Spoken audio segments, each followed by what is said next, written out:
Hello friends, welcome to शाखा study. दोस्तों, आज की वीडियो में हम लेकर आए हैं डीएसएसबी 2026 के लिए जो हमारे जनरल पेपर के प्रैक्टिस सेट्स की सीरीज चल रही है। उसमें आज हमारा 53वां प्रैक्टिस सेट है। इससे पहले 52 प्रैक्टिस सेट हमने ऑलरेडी अपलोड कर दिए हैं। अगर आपने अभी तक वो सभी प्रैक्टिस सेट नहीं देखे हैं तो इस वीडियो के डिस्क्रिप्शन में आपको डीएसएसबी प्रैक्टिस सेट्स प्लेलिस्ट के नाम से एक प्लेलिस्ट मिल जाएगी, उसका लिंक मिल जाएगा, जहां पर क्लिक कर आप सभी के सभी प्रैक्टिस सेट्स को देख सकते हैं जो भी हमने अपलोड कर दिए हैं। जैसा कि आप जानते हैं कि इन प्रैक्टिस सेट्स में हम टोटल 50 क्वेश्चंस करते हैं, जिनमें उन सभी 5 सब्जेक्ट के 10 क्वेश्चंस पूछे जाते हैं जो कि आपके डीएसएसबी के जनरल पेपर में पूछे जाते हैं, रीजनिंग, जीएस, मैथ्स, इंग्लिश और हिंदी के। जैसा कि आप जानते हैं कि जो मेन पेपर होता है उसमें आपके 100 क्वेश्चंस होते हैं और हर सब्जेक्ट के 20 क्वेश्चंस यहाँ पर पूछे जाते हैं, लेकिन इन प्रैक्टिस सेट्स में हमने ओनली 10 क्वेश्चंस पर सब्जेक्ट लिया है और टोटल 50 क्वेश्चंस का ये प्रैक्टिस सेट्स आपको देखने के लिए मिलेगा। तो चलते हैं अपने फर्स्ट सेक्शन पर, जो होता है हमारा general intelligence and reasoning ability. इसके हमको यहाँ पर 10 क्वेश्चंस करने हैं। तो फर्स्ट क्वेश्चन आपकी स्क्रीन पर ये रहा। फर्स्ट क्वेश्चन है, each digit in the number 958367121 is arranged in ascending order from left to right. Left to right इनको क्या है, असेंडिंग ऑर्डर में अरेंज करना है। तो बताना है how many digit will remain in the same position compare to the original number. तो कितने जो नंबर्स हैं वो यहाँ पर सेम पोजीशन पर रहेंगे ओरिजिनल नंबर के हिसाब से। तो देखिए, ओरिजिनल नंबर क्या है हमारा, 958367121। अब इसको अगर हम असेंडिंग ऑर्डर में लगाएंगे तो सबसे पहले सबसे छोटा आएगा, यानी कि 1 2, उसके बाद 3 भी इसमें है, 4 नहीं है, उसके बाद का 5 है, 6 है, 7 है और उसके बाद 8 है और आपका 9 है। तो यहाँ पर अगर देखिए कितने नंबर सेम पोजीशन पर हैं, तो देखिए आपका 6 जो है वो एकदम यहीं पर है जहाँ पर पहले था, और 7 भी जो है वो आपका उसी पोजीशन पर है जो कि आपका ओरिजिनल नंबर में था। तो ओनली 2 ही नंबर्स यहाँ पर ऐसे हैं जो अपनी ओरिजिनल पोजीशन पर यहाँ बचे हुए हैं इन नंबर्स को असेंडिंग ऑर्डर में लगाने के बाद। तो ऑप्शन नंबर आपका 4 जो है वो यहाँ पर करेक्ट हो जाएगा, क्योंकि यहाँ पर ओनली 2 नंबर्स ही ऐसे हैं जो अपनी ओरिजिनल पोजीशन पर हैं। दोस्तों, अगर बात करें कि ये जो पेपर है हमारा ये कौन सा है, तो ये आपका दिसंबर 2025 में एक पेपर हुआ था आपका MTS एस वार्डर वाला। तो उसी के क्वेश्चन ये हमने यहाँ पर लिए हैं। ठीक है, तो चलिए चलते हैं अपने नेक्स्ट क्वेश्चन पर। नेक्स्ट क्वेश्चन आपका ये रहा, based on the English alphabetical order. तो देखिए क्वेश्चन आप पढ़ लेना, मैं बताता हूँ आपको करना क्या है। इसमें जो 3 ऑप्शन हैं उन वो एक सेम पैटर्न को फॉलो कर रहे होंगे, और जो एक कोई ऑप्शन होगा वो यहाँ पर अलग होगा। तो वही हमें फाइंड करना है। देखिए एन क्या है, एन आपका 14 होता है, वो आपका 15 होता है। तो पहले हम क्या करते हैं, सिर्फ इसी को देख लेते हैं। कई कई बार ऐसा हो जाता है कि पहले वाले को देखने से ही हमारा जो आंसर है वो आ जाता है।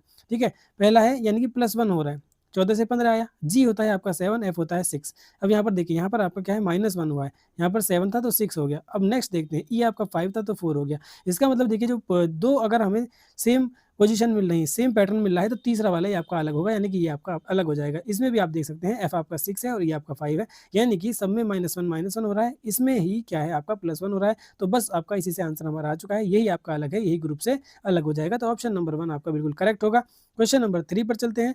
क्वेश्चन नंबर 3 में बताना है कि क्वेश्चन मार्क की जगह पर क्या आएगा। देखिए यहाँ पर क्या है, पहला नंबर 2 है, फिर आपका 13 है, फिर 24, 35 और 46। तो यहाँ पर सबसे पहले क्या करते हैं, हम इसका डिफरेंस देख लेते हैं।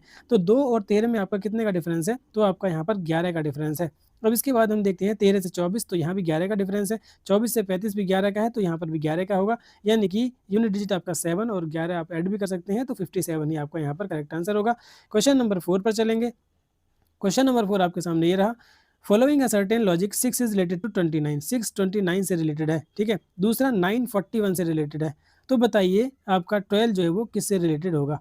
तो देखिए 6 से हम 29 पर कैसे पहुंच सकते हैं, तो 6 में अगर हम 5 की मल्टीप्लाई कर दें तो 6 इंटू 5 होता है 30, और 30 में यहाँ -1 हुआ है तो 29 आ गया। अब इसमें देखते हैं अगर सेम पैटर्न फॉलो हो रहा है तो इसमें भी हम फिर वही लगा देंगे। तो 9 में अगर हम इंटू 5 करते हैं तो 9 इंटू 5 होता है हमारा 45। अगर यहाँ पर -1 करेंगे तो 44 आएगा, लेकिन हमारा 41 आना चाहिए। इसका मतलब ये है कि इंटू 5 -1 ये हमारा जो पैटर्न है वो नहीं बनेगा। ठीक है, तो हम यहाँ पर फिर कुछ और सोचते हैं। तो देखिए अब यहाँ पर क्या हो सकता है, हमने क्या किया, इंटू 5 किया था, इस बार हम इंटू 4 करके देखते हैं। तो 6 इंटू 4 हम यहाँ पर करके देखते हैं। तो 6 इंटू 4 अगर आप करेंगे तो 24 आता है, और 24 में फिर यहाँ पर +5 हुआ है। ठीक है, अगर इसमें भी ऐसा ही होता है तो फिर हमारा जो पैटर्न है वो हमें मिल जाएगा। 9 इंटू 4 अगर हम करते हैं तो वो होता है आपका 36, और अगर हम +5 करते हैं तो हमारा 41 आ जाता है। इसका मतलब क्या हुआ कि हमारे पास जो पैटर्न है वो इंटू 4 +5 होगा। ठीक है, तो अब इसमें भी हम यही कर देंगे, 12 इंटू 4 +5। ठीक है, तो 12 चौक 48, 48 और 5 आपका कितना हो जाएगा, 53। 53 जो होगा वो आपका यहाँ पर करेक्ट आंसर हो जाएगा। चलते हैं क्वेश्चन नंबर 5 पर।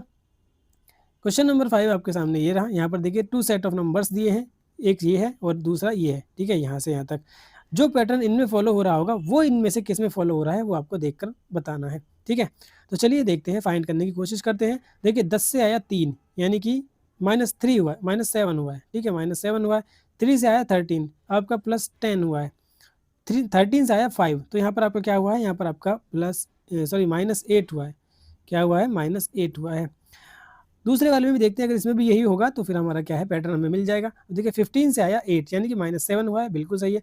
8 से आया 18 + 10 हुआ है, ये भी सही है। अब देखिए यहाँ पर -8 हुआ यानी कि 10 आ गया, तो ये भी आपका बिल्कुल सही है। यानी कि हमको हमारा पैटर्न जो है वो मिल चुका है। अब हमें देखना है कि इन ऑप्शंस में से किस में ये पैटर्न जो है आपका फॉलो हो रहा है। तो देखिए 13 में अगर -7 करते हैं तो हमारा कितना आ जाता है आपका, बिल्कुल सही है, -6 आ जाएगा। अब देखिए यहाँ पर अगर करते हैं तो पहले हम क्या है, पहले फर्स्ट वाले को ही देख लेते हैं, हो सकता है एक आध ऑप्शन हमारा एलिमिनेट यहीं से हो जाए। अगर हम इसमें देखते हैं तो 16 में से अगर हम 7 माइनस करते हैं तो आपका 9 आ जाएगा, ये भी ठीक है। यहाँ पर भी ये भी ठीक है और यहाँ भी आपका ठीक है, तो पहले से हमें नहीं मिला। अब हम अगले में देखते हैं कि +10 हमें करना है। देखिए 6 में +10 करेंगे तो 16 आना चाहिए, 26 से तो गलत हो गया। 9 में +10 करेंगे तो 19 आना चाहिए, ये भी गलत हो गया। 7 में +10 करेंगे तो आपका क्या है, यहाँ पर 25 आ गया। 7 में अगर हम +10 करते हैं तो 17 आएगा, ये भी गलत है। 5 में अगर हम +10 करते हैं तो 15 आना चाहिए, तो ये भी आपका यहाँ पर क्या है, गलत हो गया। इसका मतलब क्या है कि किसी भी ऑप्शन में हमारा जो पैटर्न है वो यहाँ पर फॉलो नहीं हो रहा है। तो फिर हम यहाँ पर क्या करेंगे, तो यहाँ पर देखिए हम क्या कर सकते हैं, यहाँ पर हम क्या कर सकते हैं,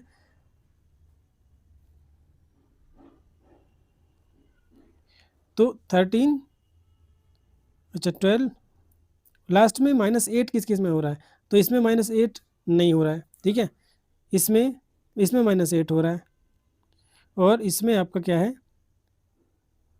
25, इसमें भी -8 हो रहा है और इसमें आपका -8 नहीं है। तो यहाँ पर अगर हम देखें तो हो सकता है ऑप्शन में कुछ यहाँ पर गड़बड़ हो। तो ऑप्शन में क्या गड़बड़ हो सकती है, एक बार देखते हैं। ऑप्शन में हमारे यहाँ पर क्या गड़बड़ हो सकती है, अगर हम देखें ऑप्शन नंबर 2 को, ऑप्शन नंबर अगर 1 को ही देखें तो 13 से आया हमारा 6 यानी कि -7 हो रहा है, यहाँ पर तो ठीक है, पहला वाला ठीक है। 6 से आया आपका 26, तो 6 से आपका 26 आ रहा है, लेकिन यहाँ पर 16 आना चाहिए एक्चुअल में। यहाँ पर क्या है आपका 16 आना चाहिए और 16 में से जब हम 8 माइनस करेंगे तो यहाँ पर 8 आना चाहिए। तो हो सकता है ऑप्शन में ही कुछ ना कुछ यहाँ पर गड़बड़ हो सकती है। ठीक है, तो चलिए कोई बात नहीं, इस क्वेश्चन को हम स्किप करते हैं और नेक्स्ट पर चलते हैं। नेक्स्ट क्वेश्चन आपके सामने ये रहा, what will come in place of question mark. तो यहाँ पर देखिए क्वेश्चन मार्क की जगह पर क्या आएगा, तो देखिए इनमें सबसे पहला काम हमारा, अगर बड़े नंबर्स दे रखे हैं तो हम डिफरेंस फाइंड करने की कोशिश करते हैं। तो 3789 है और ये आपका 3910 है, तो 3910 में से हम क्या करते हैं, 3789 को माइनस करते हैं। तो 10 में से 9 गया, 1 बचा, फिर यहाँ पर 2 बचा, फिर यहाँ पर 9 में से सॉरी यहाँ पर क्योंकि 8 बचेगा तो 8 में से 7 आपको 121 बचता है, यानी कि इन दोनों में जो डिफरेंस है 121 है। देखिए 3910 है और ये 4010 है, यानी कि यहाँ पर 100 का आपको डिफरेंस देखने के लिए मिल रहा है। उसके बाद 4091 है और 4155 है, तो यहाँ पर एक बार इसको डिफरेंस निकाल लेते हैं, इससे क्या है हमारा क्लियर हो जाएगा। 4155 में से हम माइनस करते हैं 4091, तो यहाँ पर आपका 4 आता है और यहाँ पर कितना आ जाएगा आपका 6 आ जाएगा और आपका यहाँ पर 64 जो है आपका यहाँ पर आ जाएगा। अच्छा हमने अभी इसका डिफरेंस नहीं निकाला है, तो यहाँ पर देखिए 64 आया है और यहाँ पर कितना, तो देखिए हमें देखने से क्या पता चल रहा है कि ये आपका 11 का स्क्वायर है, ये 10 का स्क्वायर है, तो और ये आपका 8 का स्क्वायर है। तो यहाँ पर जो हमने नहीं निकाला है वो आपका क्या हो जाएगा, वो आपका 9 का स्क्वायर हो जाएगा। ठीक है, यानी कि 81 हमारा कहीं ना कहीं इनका जो डिफरेंस है वो यहाँ पर होगा और वो हमें दिख भी रहा है। 4010 से 4091 यानी कि 81 का ही डिफरेंस है। इसका मतलब क्या है कि एक कम करके उसका स्क्वायर का डिफरेंस जो है यहाँ पर है, तो यहाँ तक 64 का डिफरेंस है, तो यहाँ पर कितने का होगा, यानी कि 7 के स्क्वायर का डिफरेंस होगा, यानी कि 49 का डिफरेंस यहाँ पर हो जाएगा। 49 का डिफरेंस होगा, यानी सॉरी प्लस होगा 49 यहाँ पर। तो देखिए यूनिट डिजिट से हम अगर हम करना चाहें तो नहीं कर सकते, क्योंकि दो ऑप्शन में 4 है, तो ये और ये तो आंसर हमारा होगा ही नहीं। ठीक है, ये और ये हमारा आंसर नहीं होगा, तो 4155 में हम 49 ऐड करते हैं, तो ये आपका कितना हो जाएगा, 9 और 5 14 और 5 और 5 10, 2 4204 आपका यहाँ पर करेक्ट आंसर होगा। ऑप्शन नंबर 1 बिल्कुल सही हो जाएगा। क्वेश्चन नंबर 7 पर चलते हैं। क्वेश्चन नंबर 7 में देखिए यहाँ पर 2 सेट हैं, इनमें कोई पैटर्न फॉलो हो रहा है, तो आपको बताना है वो पैटर्न फॉलो ढूंढ कर कि इन ऑप्शन में से वो किस में फॉलो हो रहा है। तो 15 से 9 आया, 9 से आया 21 आया आपका। तो देखिए यहाँ पर क्या हो सकता है, यहाँ पर आपका क्या हो सकता है, तो आपका देखिए फर्स्ट जो है ये 15, 21 और 9, तो यहाँ पर क्या हो सकता है, अगर हम फर्स्ट में इंटू 2 कर दें तो ये आपका 30 हो जाएगा, 30 ही, और यहाँ आपका 9 बचा हुआ है। तो 9 कैसे बच सकता है? देखिए, अगर हम इसमें से 21 माइनस कर दें तो आपका 9 आ जाएगा, और इसमें अगर देखें तो 11 का अगर हम डबल करते हैं तो 22 आता है, इसमें से 18 माइनस करते हैं तो 4 आ जाता है। तो देखिए हमारे पास पैटर्न पैटर्न क्या बनता है? पैटर्न हमारे पास ये बना कि पहला वाला जो नंबर है, पहले वाले नंबर को यानी कि फर्स्ट नंबर इंटू 2 करना है, और माइनस हमें थर्ड नंबर कर देना है, माइनस हमें थर्ड नंबर कर देना है, तो हमारे पास रिजल्ट सेकंड नंबर आ जाएगा। तो ये हमें देखना है। तो ऐसा किस ऑप्शन में यहाँ पर हो रहा है? तो देखिए 19 में अगर हम 2 की मल्टीप्लाई कर दें और फिर उसमें से 9 माइनस कर दें तो 19 ही आना चाहिए, तो ये तो नहीं आएगा। 13 में अगर 2 की मल्टीप्लाई कर दें, 26 माइनस 17 अगर कर दें तो आपको कितना आएगा? ये आपका 9 आएगा, लेकिन यहाँ पर आपका 6 आ रहा है, तो ये भी ऑप्शन नहीं होगा। अगर हम यहाँ पर देखें तो 13 इंटू 2 आपका क्या है? 26 आ रहा है। 26 में से थर्ड नंबर यानी 20 अगर माइनस करते हैं तो आपका 6 आ जाता है, जो कि ऑप्शन 3 में दिया हुआ है। यानी कि ऑप्शन 3 जो है वही आपका यहाँ पर करेक्ट आंसर हो जाएगा, यानी कि फर्स्ट का double minus third is equal to second आपका आ रहा है। क्वेश्चन नंबर 8 पर चलेंगे। क्वेश्चन नंबर 8 ये रहा, ए स्टैंड फॉर डिवीजन। तो यहाँ पर देखिए करते चलते हैं। 12, बी स्टैंड फॉर, बी के लिए क्या है? बी मल्टीप्लीकेशन है, 5 आ गया। डी आपका क्या है? सब्ट्रैक्शन है, सब्ट्रैक्शन 32। ए आपका डिवीजन है 8, और सी आपका क्या है? यहाँ पर सी आपका प्लस है 5 इज इक्वल टू, ये क्वेश्चन मार्क है, मैं इसको एक्स मान लेता हूँ, और डी आपका क्या है? यहाँ पर माइनस है और 7। अब यहाँ पर इसमें बॉड मास का यूज़ करेंगे और इसको सॉल्व कर लेंगे। तो देखिए ये सबसे पहले डिवीजन, तो 8 चौक 32, यहाँ पर 4 आ जाएगा। उसके बाद मल्टीप्लीकेशन 12 पंजे 60 आ जाएगा। ठीक है, अब देखिए यहाँ पर क्या है? ये 4 आपका माइनस का है और 5 आपका प्लस का है, तो आपको यहाँ पर यानी कि इन दोनों को सॉल्व करके +1 आएगा, तो +1 यानी कि 61 is equal to x minus 7 होगा। 7 इधर जाकर ऐड हो जाएगा तो एक्स की वैल्यू हमारी 68 आ जाएगी, यानी कि क्वेश्चन मार्क की जगह पर क्या आएगा? हमारा 68 आ जाएगा इस वाले क्वेश्चन मार्क की जगह पर। ऑप्शन नंबर 4 बिल्कुल सही होगा। क्वेश्चन नंबर 9 पर चलते हैं। क्वेश्चन नंबर 9 आपके सामने ये रहा, based on the English alphabetical order HKJL को क्या लिखा जाता है? KNMO। ठीक है, KNMO। और दूसरा क्या है आपका? दूसरा है आपका SVU और W, इसको क्या लिखा जाता है? VYX और Z लिखा जाता है। तो यहाँ पर अगर हम देखें, पैटर्न फाइंड करने की कोशिश करते हैं, तो पहले से पहले पर अगर जाते हैं तो H से आया K, H आपका 8 होता है, K आपका 11 होता है, तो यहाँ पर कहीं ना कहीं +3 हो रहा है। और यहाँ पर देखिए K आपका 11 होता है, N आपका 14 होता है, तो यहाँ भी +3 हो रहा है। J 10 होता है, M 13 होता है, तो यहाँ भी +3। L आपका 12 होता है, O आपका 15 होता है, तो यहाँ भी आपका +3 हो रहा है। S 19 है, V आपका 22 है, +3 हो रहा है। V 22 है, Y 25 है, +3 हो रहा है। U 21 है, X 24 है, +3 हो रहा है। W 23 है और Z 26 है, तो यहाँ भी +3 हो रहा है। तो हमें क्या है? आपका पैटर्न जो है वो मिल चुका है कि सब में हमें +3 करना है और अपना जो आंसर है वो लिख देना है। हमें बताना किसका है? F, I, H और J का बताना है। तो F 6 होता है, 6 में +3 करेंगे तो 9 आएगा, और 9 आपका I होता है। तो देखिए ये ऑप्शन आपका एलिमिनेट हो चुका है। उसके बाद I है, I आपका 9 होता है, 9 में +3 करेंगे तो आपका क्या है? 12 आ जाएगा, 12 आपका L होता है। तो देखिए K आपका यहाँ पर एलिमिनेट हो चुका है। अब देखिए हमारे पास क्या है? 2 बचे हैं, दोनों में M जो है सेम है, तो हमें J निकालने की ज़रूरत नहीं है, लास्ट में आपका M ही आएगा। अब H आपका 8 होता है, 8 में +3 करेंगे तो 11 आ जाएगा, और 11 आपका K होता है, तो ILKM जो है वो आपका यहाँ पर करेक्ट आंसर होगा। ऑप्शन नंबर सेकंड बिल्कुल करेक्ट हो जाएगा। चलते हैं क्वेश्चन नंबर 10 और रीजनिंग के लास्ट क्वेश्चन पर। यहाँ पर देखिए आपका ये मिरर इमेज का क्वेश्चन है।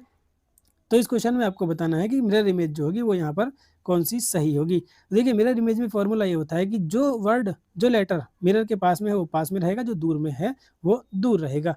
देखिए तो ऐसे में हम क्या करते हैं? यहाँ पर मिरर बना लेते हैं, क्योंकि इधर ये इमेज बनी है, इसका मतलब मिरर यहाँ पर आ गया। तो अब देखना है, ए जो है वो ए एज इट इज़ रहता है, ए में कोई चेंज नहीं आता है, और यहाँ चारों ऑप्शन में क्योंकि सेम है तो यहाँ से भी आप इसको एलिमिनेट कर सकते हैं कि ए जो है सम, यू भी आपका सेम ही रहेगा। अब देखिए यू यहाँ पर उल्टा हो गया इन 2 ऑप्शन में, तो ये दोनों ऑप्शन आपके एलिमिनेट हो चुके हैं। अब यहाँ पर देखिए 5 जो है वो 5 ऐसा का ऐसा ही बना हुआ है, लेकिन मिरर इमेज में 5 उल्टा हो जाता है, तो ये भी एलिमिनेट हो गया। आंसर नंबर सेकंड जो है वो आपका यहाँ पर बिल्कुल करेक्ट हो गया। तो ज़्यादा माथापच्ची नहीं करनी है आपको, जो है एलिमिनेट ऑप्शंस इसमें एलिमिनेट करने हैं। जितने ऑप्शन एलिमिनेट हो जाएंगे उतने आपको इजीली ये क्वेश्चन सॉल्व हो जाएगा। तो इस तरह से आपके रीजनिंग के 10 क्वेश्चन यहाँ पर कंप्लीट हो चुके हैं। अब चलते हैं अपने नेक्स्ट सेक्शन पर, जो है आपका जनरल अवेयरनेस का। इसके भी हमको यहाँ पर 10 क्वेश्चन करने होंगे। तो देखते हैं अपना फर्स्ट क्वेश्चन क्या है। फर्स्ट क्वेश्चन आपके सामने ये रहा, in September 2025, which of the following pilgrimage site launched India's first AI integrated command and control center ICCC for pilgrims aimed at enhancing crowd management, security and cyber resilience? सितंबर 2025 में निम्नलिखित में से किस तीर्थ स्थल ने भीड़ प्रबंधन, सुरक्षा और साइबर लचीलेपन को बढ़ाने के उद्देश्य से तीर्थयात्रियों के लिए भारत का पहला AI एकीकृत कमांड और कंट्रोल सेंटर लॉन्च किया था? तो ये किसने किया था? ये किया था आपका श्री साई बाबा संस्थान ट्रस्ट ने, ठीक है, SST, इसको शॉर्ट में SST भी लिख दिया जाता है, श्री साई बाबा संस्थान ट्रस्ट, ठीक है। ऑप्शन नंबर 3 जो होगा वो आपका यहाँ पर करेक्ट आंसर हो जाएगा, ठीक है। सितंबर 2005 में श्री साई बाबा संस्थान ट्रस्ट जो है उसने शिरडी में, शिरडी कहाँ पर है आपका? शिरडी, शिरडी आपका, ठीक है, तो शिरडी आपका महाराष्ट्र में है। ICCC में आर्टिफिशियल इंटेलिजेंस और मशीन लर्निंग का प्रयोग किया, किसका? AI and ML, machine learning का इन्होंने यूज़ किया। और ये किस लिए किया कि वहाँ पर क्या है, बहुत बार बहुत भीड़ हो जाती थी और जो डेंसिटी है, डेंसिटी मतलब जितने वहाँ पर लोग होने चाहिए उससे कहीं ज़्यादा हो जाते थे, तो AI और मशीन लर्निंग का यूज़ करके उसने हेड को काउंट करने के लिए, जितने लोग हैं वो हेड को रियल टाइम हेड को काउंट कर लेता है और जो डेंसिटी है, डेंसिटी का एनालिसिस कर लेता है, जिससे भगदड़ जैसी स्थिति जो है वो यहाँ पर बच जाती है। क्योंकि जब वहाँ पर head count according to space हो जाता है तो फिर वो एंट्री वहाँ पर बंद कर देते हैं, जिससे भगदड़ की जो संभावना है वो कम हो जाती है। तो भगदड़ जैसी स्थिति को रोकने के लिए और जो साइबर फ्रॉड है उसको रोकने के लिए भी यहाँ पर AI और मशीन लर्निंग का यूज़ किया गया था। ऑप्शन नंबर 3 आपका यहाँ पर करेक्ट आंसर हो जाएगा। चलते हैं क्वेश्चन नंबर 2 पर। क्वेश्चन नंबर 2 आपका ये रहा, in the final of Indian Premier League IPL cricket tournament 2025 royal challenger Bengaluru won their first title by defeating which team? तो आप सभी जानते हैं कि IPL में RCB ने अपना 18 साल का सूखा जो है वो पिछले साल यानी 2025 में ख़त्म किया था, और किसको हराकर ख़त्म किया था? पंजाब किंग्स, चेन्नई, दिल्ली या फिर मुंबई? सभी जानते हैं पंजाब किंग्स को हराकर इन्होंने जो IPL की ट्रॉफी है वो 18 साल के बाद यहाँ पर जीती थी। इससे क्या है, इससे देखिए आप एक इंस्पिरेशन भी ले सकते हैं कि आखिर कब तक नहीं होगा। 18 साल का एक लंबे इंतजार के बाद RCB ने आखिरकार 2025 में IPL की जो ट्रॉफी है उसको जीत लिया था। जो लोग 2-3 बार ट्राई करके, मान लीजिए आप किसी जॉब की तैयारी कर रहे हैं और 2-3 बार ट्राई करके आपको लगता है कि अब नहीं होगा या आप थक चुके हैं, तो आप RCB से भी एक मोटिवेशन यहाँ पर ले सकते हैं कि आपको लगे रहना है, डेफिनेटली आपको सफलता कभी ना कभी मिल ही जाएगी। ऑप्शन नंबर 1 आपका यहाँ पर क्या है? करेक्ट आंसर हो जाएगा। चलते हैं क्वेश्चन नंबर 3 पर। क्वेश्चन नंबर 3 आपके सामने ये रहा, gametogenesis is the process of the formation of which of the following? युग्मक जनन निम्नलिखित में से किसके निर्माण की प्रक्रिया है? Gamma T cells, diploid gametes, haploid gametes या फिर सोमेटिक सेल? तो ये देखिए क्या है, गेमेटोजेनेसिस जो होती है ये एक ऐसी आपकी प्रक्रिया होती है, यानी कि मेल में जो स्पर्म फॉर्मेशन होता है और फीमेल में जो ओवम फॉर्मेशन होता है वो प्रोसेस होता है, ठीक है। यानी कि ये एक आपकी प्रजनन कोशिकाएं होती हैं, यानी आपके रिप्रोडक्टिव या इनको सेक्स सेल भी कहा जाता है। तो गेमी जो आपकी ये है गेमीट्स जो है ये क्या होती है? ये मेल और फीमेल सेल होती है, ठीक है। मेल और female cell that join with this cell of opposite sex to form a zygote, जो एक जाइगोट बनाने के लिए अपोजिट सेक्स के साथ जॉइन हो जाती है, ठीक है। तो ये क्या होती है आपकी? ये आपकी हैप्लॉइड गेमेट्स यानी अगुणित युग्मक होगी है। ऑप्शन नंबर 3 यहाँ पर आपका करेक्ट आंसर हो जाएगा। चलते हैं क्वेश्चन नंबर 4 पर। क्वेश्चन नंबर 4 आपके सामने ये रहा, as per the census of 2011 which union territory recorded the highest male literacy rate in India? देखिए ये क्वेश्चन पहले आ चुका है, ये क्वेश्चन आपका हमने प्रैक्टिस सेट में कराया है। अगर आपने सभी प्रैक्टिस सेट नहीं देखे हैं तो प्लीज़ जाकर प्लेलिस्ट का लिंक डिस्क्रिप्शन में दिया हुआ है, उसको जरूर देख लें। बहुत सारे क्वेश्चन जब रिपीट होते हैं और आपको पता होता है तो आपको पढ़ने में भी फिर मज़ा आता है कि देखिए ये क्वेश्चन कितने बार अलग अलग क्वेश्चन पेपर में आ चुका है, और वो आपको फिर रिवाइज भी हो जाता है और कई बार जब पढ़ लेते हैं तो वो एग्जाम में भी आपको एज इट इज़ याद रहता है। तो यहाँ पर हमने आपको बताया था कि कौन सी यूनियन टेरिटरी है जहाँ पर आपका जो मेल का लिटरेसी रेट है वो हाईएस्ट है, तो वो आपकी लक्षद्वीप है। ऑप्शन नंबर 1 आपका यहाँ पर करेक्ट आंसर हो जाएगा। इनकी बाकी जो है लक्षद्वीप से कम है, और लक्षद्वीप की लिटरेसी भी हमने आपको बताई थी 95.56% जो है वो यहाँ पर है। और अगर यूटी और स्टेट दोनों की बात करें, मतलब टोटल की बात करें, तो उसमें जो हाईएस्ट लिटरेसी रेट है वो आपका केरला का है, ठीक है। केरला का है, क्योंकि केरला जो है आपका स्टेट है, यूटी नहीं है। तो हम यहाँ पर टोटल की अगर बात करें कि भारत में वो कौन सा स्टेट और यूटी दोनों में से बताना है कि जिसमें हाईएस्ट मेल का लिटरेसी रेट है, तो आपका केरला होगा, जहाँ पर जो मेल की लिटरेसी रेट है वो 96.11% है। ठीक है, तो यहाँ पर अगर स्टेट पूछता है तो केरला, और अगर यूटी पूछता है तो लक्षद्वीप आपका करेक्ट आंसर होगा। चलते हैं क्वेश्चन नंबर 5 पर। क्वेश्चन नंबर 5 आपके सामने ये रहा, which physical quantity has the same dimensional formula as that of work. ठीक है, किस भौतिक राशि का जो विमीय सूत्र है वो आपका कार्य के समान होता है, तो आपका कौन सा होता है, तो वर्क और एनर्जी का जो डायमेंशनल फॉर्मूला होता है वो आपका सेम होता है।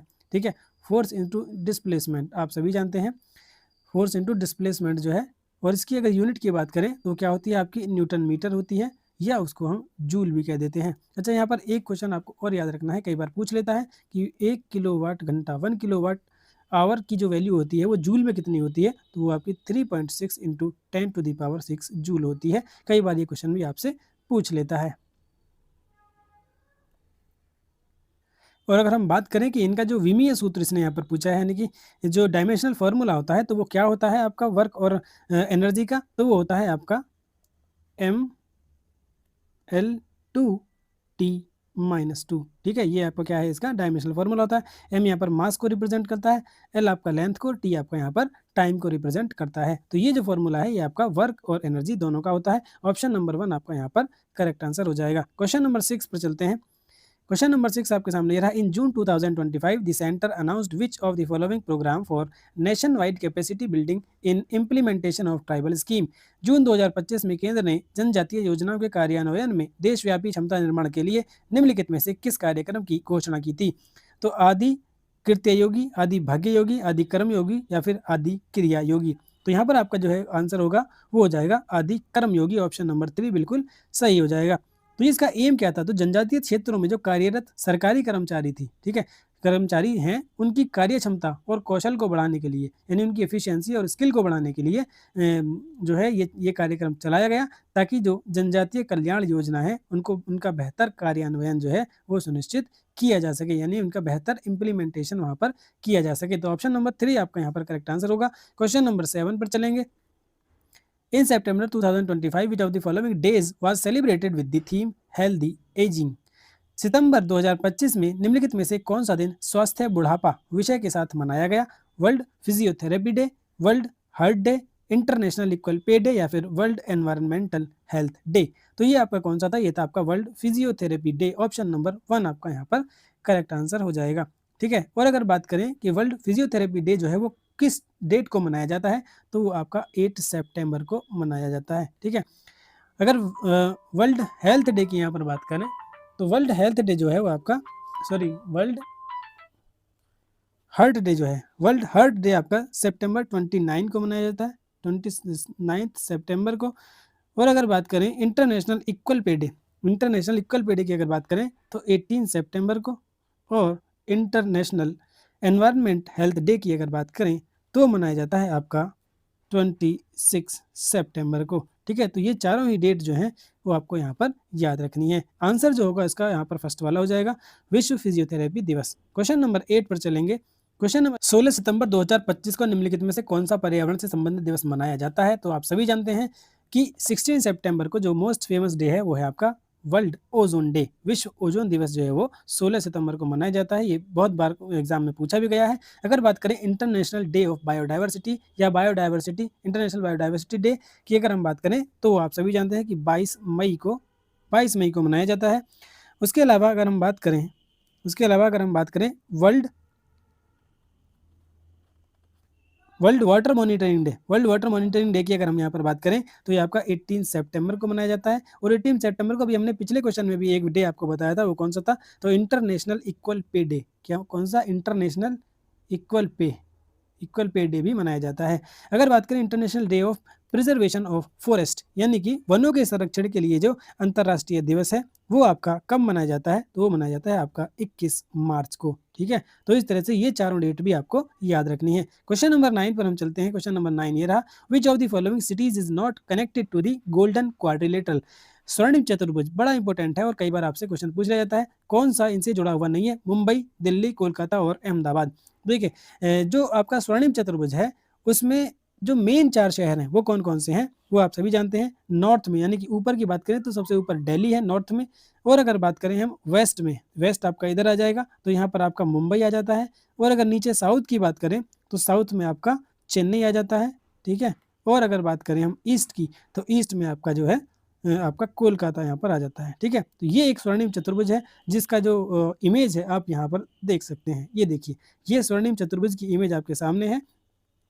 इसमें क्या है आपका, देखिए ये दिल्ली से क्या है मुंबई तक आता है, फिर मुंबई से आपका चेन्नई तक जाता है, चेन्नई से फिर आपका कोलकाता, और कोलकाता से फिर आपका ये दिल्ली। तो ये आपका स्वर्णिम चतुर्भुज है जो एक विश्व के सबसे बड़े राजमार्गों में से एक राजमार्ग है। और इसकी लंबाई भी कभी कभी आपसे पूछता है कि टोटल जो है इसकी लंबाई कितनी है, तो वो है आपकी 5,846 किलोमीटर, ठीक है। कितनी? 5,846 किलोमीटर। तो ये इसका जो शुभारंभ है, कई बार पूछ सकता है आपसे जो इसका शुभारंभ है वो किसने किया था, तो वो किया था आपका अटल बिहारी वाजपेयी जी ने, ठीक है। अटल बिहारी वाजपेयी जी ने इसका शुभारंभ किया था। तो इस इमेज को आप ध्यान रखेंगे तो आपको बिल्कुल याद रहेगा, दिल्ली, मुंबई, चेन्नई और कोलकाता। देखिए वैसे इसमें अहमदाबाद भी आ जाता है यहाँ पर, क्योंकि ऑप्शन में अहमदाबाद था, अहमदाबाद भी आ जाता है, लेकिन यहाँ पर मुख्य सिटी जो है वो यहाँ पर 4 ही हैं जो आपके स्वर्णिम चतुर्भुज के अंतर्गत मानी जाती हैं, मुंबई, दिल्ली, कोलकाता और चेन्नई, ठीक है। तो ये आपका क्या है, एक स्वर्णिम चतुर्भुज हो जाएगा। और ये आपका यहाँ पर फिगर आप इसको देख सकते हैं, इसका आप स्क्रीनशॉट लेकर इसको थोड़ा गहन अध्ययन भी कर सकते हैं। चलते हैं नेक्स्ट क्वेश्चन, क्वेश्चन नंबर 10 और जीएस के लास्ट क्वेश्चन पर।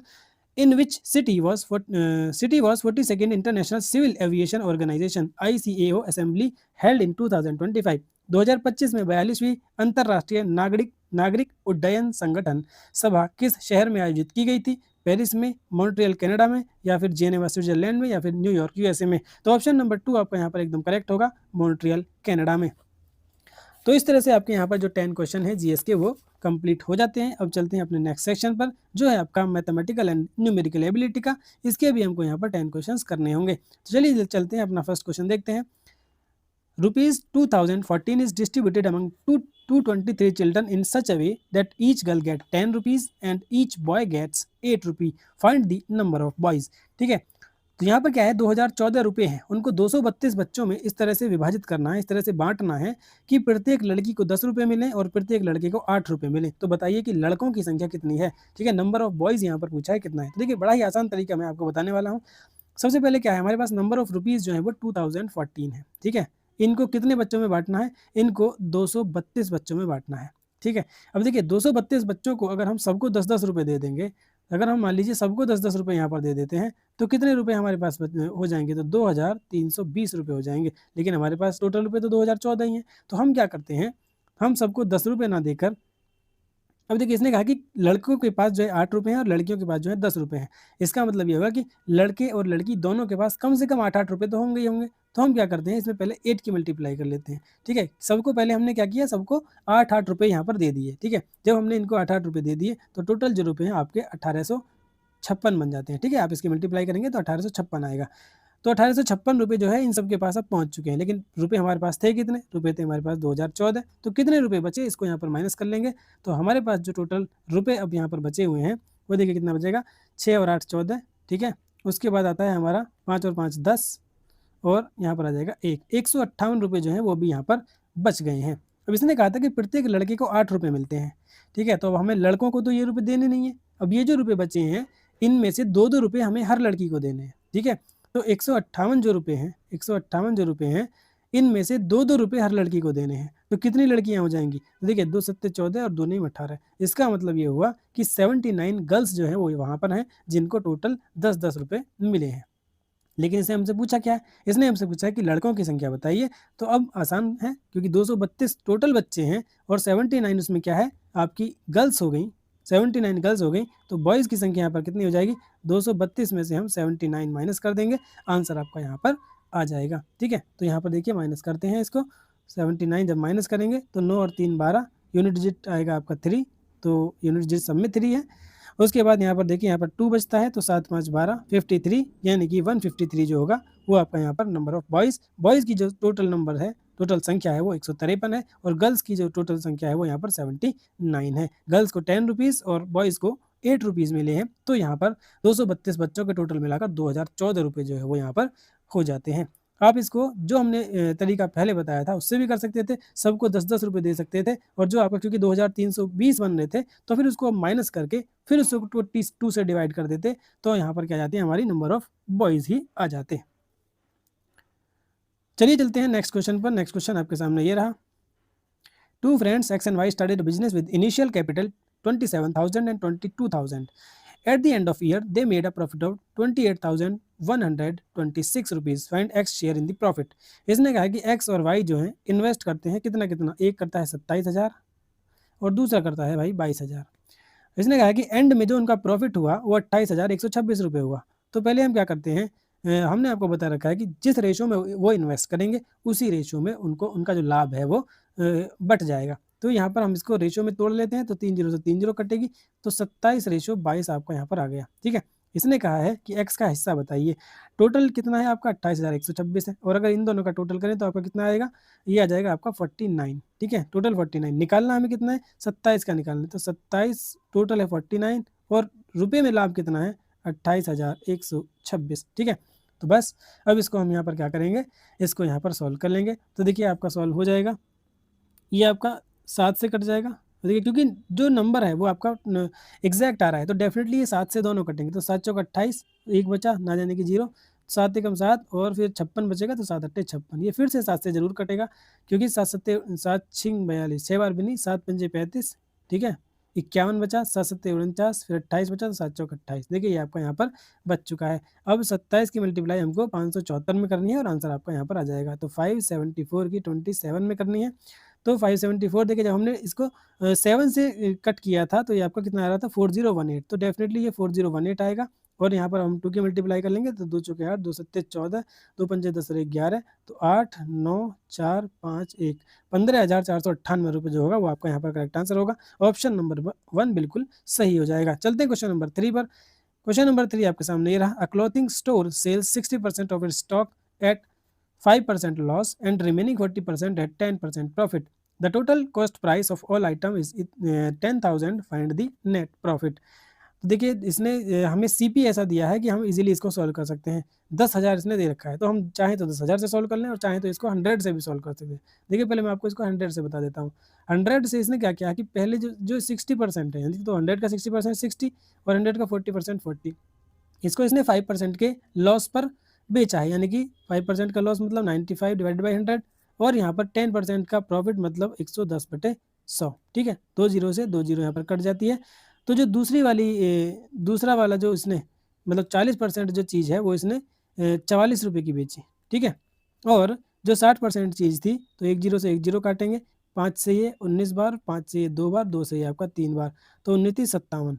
तो 60 की चीज़ ने 57 की बेची है और 40 की चीज़ जो है वो उसने 44 की बेची है। अगर टोटल इनका करते हैं तो 44 और 57 आपका कितना आ जाता है, 4 और 5 9 आएगा आपका, और 7 4 11, यानी कि 101 आ जाएगा। ठीक है, यानी कि 100 की चीज़ थी उसने 101 में बेची। तो यहाँ पर क्या है, उसका लाभ हुआ कुछ ना कुछ। कितना लाभ हुआ, 1 रुपये का लाभ हुआ, 100 पर हुआ। ठीक है, और इंटू में आपका क्या 100 आ जाएगा, इंटू में आपका क्या है 100 आ जाएगा। तो सॉरी, इसने रुपया ही पूछा था, इसने रुपये में ही पूछा था, इसने क्या है रुपये में ही पूछा था, परसेंटेज इसने नहीं पूछी है। देखिए 100 की चीज़ थी, इसने 101 में बेची, तो इसे 1 रुपये का लाभ हुआ। अब यहाँ पर देखिए हमने ये 100 रुपये से निकाला है, लेकिन हमें जो इसने सीपी दे रखा था वो कितना है 10,000 दे रखा था, यानी कि यहाँ पर इंटू 100 करेंगे तो 10,000 हो जाएगा, और यहाँ पर भी इंटू 100 करेंगे तो ये आपको कितना हो जाएगा 10100। ठीक है, अब देखिए 10,000 सीपी था और 10,100 आपका क्या था एसपी था, तो कितने का लाभ हुआ, सीधा सीधा यहाँ पर 100 रुपये का लाभ हुआ। तो ऑप्शन नंबर सेकंड जो है वो आपका यहाँ पर करेक्ट आंसर हो जाएगा। आप चाहें तो इसको 10,000 से भी सॉल्व कर सकते थे, ये 60 की जगह आपका यहाँ पर कितना हो जाता, 10,000 से आपका 6,000 हो जाता, यहाँ पर आपका 4,000 हो जाता, ये आपका 57 की जगह 5700 होता, और 44 की जगह 4400 होता। ठीक है, और जो ये आपका 101 आया था, ये आपका कितना आ जाता 10100 आ जाता। तो बस यही आपका यहाँ पर आंसर हो जाता। 10,000 से 10,100 में चीज़ बिकी है तो 100 रुपये का आपको लाभ होता। ऑप्शन नंबर सेकंड आपका करेक्ट हो जाता। क्वेश्चन नंबर 4 पर चलेंगे। A solid sphere of radius 7 is melted to form small spherical ball of radius 1, find the number of small balls. तो देखिए बिल्कुल सिंपल क्वेश्चन है, बड़ी रेडियस दे रखी है, छोटी रेडियस का बनाना है, तो क्या करेंगे 4/3 पाई आर क्यूब, मतलब बड़ी के लिए हम क्या है कैपिटल आर ले लेते हैं, और छोटी के लिए हम यहाँ पर स्मॉल आर ले लेंगे। ठीक है, अब देखिए ये जो वैल्यू है ये तो आपस में कट ही जाएगी, तो बस खेल हमारा इसका बचा हुआ है। तो कैपिटल आर जो है वो आपका क्या है 7 का क्यूब है, और स्मॉल आर जो है आपका 1 का क्यूब है। तो इतनी ही बचेगी आपकी कितनी, 7 का क्यूब होता है आपका 343। ऑप्शन नंबर सेकंड आपका बिल्कुल करेक्ट आंसर हो जाएगा, इसमें कुछ करना ही नहीं था। क्वेश्चन नंबर 5 पर चलेंगे। क्वेश्चन नंबर 5 ये रहा, find the fourth proportion to, अच्छा इनका फोर्थ प्रोपोर्शन यानी चतुर्थ अनुपाती बताइए। तो देखिए हमने आपको बता रखा है क्या, पहले दो जो होते हैं वो आपके पहले उनको डिवीजन में लिखते हैं और लास्ट को हम एक्स मान लेते हैं। तो 10/16 बराबर 30/x, ठीक है। तो यहाँ पर क्या है, जो कटता है उसको काट लेंगे, जीरो से आपकी जीरो कटेगी, ये इसकी यहाँ मल्टीप्लाई, इसकी यहाँ मल्टीप्लाई, तो x is equal to 16 into 3, answer आ जाएगा आपको 48। तो चतुर्थ अनुपाती यानी फोर्थ प्रोपोर्शन जो है वो आपका 48 यहाँ पर आ जाएगा। क्वेश्चन नंबर 6 पर चलते हैं। क्वेश्चन नंबर 6 आपके सामने ये रहा, a TV seller sales a TV for 37,800 after giving two successive discount of 10% and 30%, what is the mark price. देखिए इसने कितने का बेचा, 37,800 का बेचा, ठीक है। और ये कब बेचा, जब इसने दो डिस्काउंट ऑलरेडी दिए थे, कितने कितने के, एक डिस्काउंट इसने 10% का दिया यानी कि नीचे 90 आएगा, और दूसरा जो डिस्काउंट है उसने कितने का दिया, 30 का दिया यानी कि ऊपर नीचे 70 आएगा। अब देखिए ऊपर 2 बार 100 आएगा, क्योंकि हम क्या करते हैं 90/100 करते हैं, तो 100 ऊपर, और यहाँ पर 70/100, तो ऊपर भी क्या आ जाएगा आपका 100 आ जाएगा। अब देखिए 2 जीरो से हम यहाँ पर 2 जीरो को काट देंगे। उसके बाद देखिए एग्जैक्ट फिगर यहाँ पर दिया है, तो ये 9 से भी कटेगा और 7 से भी कटेगा, तो चलिए इसको काटते हैं। सबसे पहले 7 से ही काट लेते हैं, तो 7 पंजे 35, उसके बाद 28 बचेगा, तो 7 चौक 28, यहाँ पर आपकी डबल जीरो बचती है, और ये 100 आपका साथ में चल ही रहा है। अब ये बचा है 9, तो 9 छिक्का 54, ये आपका 600 आया, और 2 जीरो आपके साथ चल रही है, तो कितना आ जाएगा आपका 60,000 जो होगा वो बिल्कुल यहाँ पर करेक्ट आंसर होगा। यानी कि 60,000 टीवी का जो मार्क प्राइस था, उसने दो सक्सेसिव डिस्काउंट दिया और उसको 37,800 रुपये में बेचा। ऑप्शन नंबर 2 आपका यहाँ पर करेक्ट आंसर हो जाएगा। चलते हैं क्वेश्चन नंबर 7 पर। क्वेश्चन नंबर 7 आपके सामने ये रहा, a pipe can fill a tank in 15 hours, ठीक है। पाइप एंड सिस्टम का क्वेश्चन है। ए पाइप हमने ए मान लिया 15 घंटे में भर देता है, और दूसरा pipe another pipe can empty खाली कर सकता है 24 घंटे में। तो पाइप बी जो है वो 24 घंटे में क्या है, खाली कर देता है। तो मैंने यहाँ पर नेगेटिव साइन लगा दिया है। सबसे पहला काम हमारा क्या है, तो इसने पूछा है both pipe turn on together, अगर दोनों पाइप को एक साथ खोल दिया जाए तो how much time will it take to fill 3/4 of the tank. तो टोटल जो टैंक की कैपेसिटी है उसका 3/4 पार्ट कितने टाइम में भर जाएगा। तो सबसे पहला काम है कि इसकी कैपेसिटी निकालना। कैपेसिटी निकालने के लिए हम क्या करते हैं, एलसीएम ले लेते हैं। तो इनका एलसीएम हमारा यहाँ पर क्या आएगा, तो 3 से ये दोनों कटेंगे, 3 पंजे 15 और 3 अट्ठे 24, ठीक है। तो 3 5 8 पंजे 40 और 4 तिया 12, 120 जो है वो आपका यहाँ पर टोटल कैपेसिटी आ जाएगी, ठीक है। तो 15 अट्ठे 120 और 24 पंजे 120, यानी कि इसकी जो कैपेसिटी है वो 1 घंटे में 5 यूनिट खाली करता है, और एक ही जो कैपेसिटी है वो 1 घंटे में 8 यूनिट फिल कर देता है।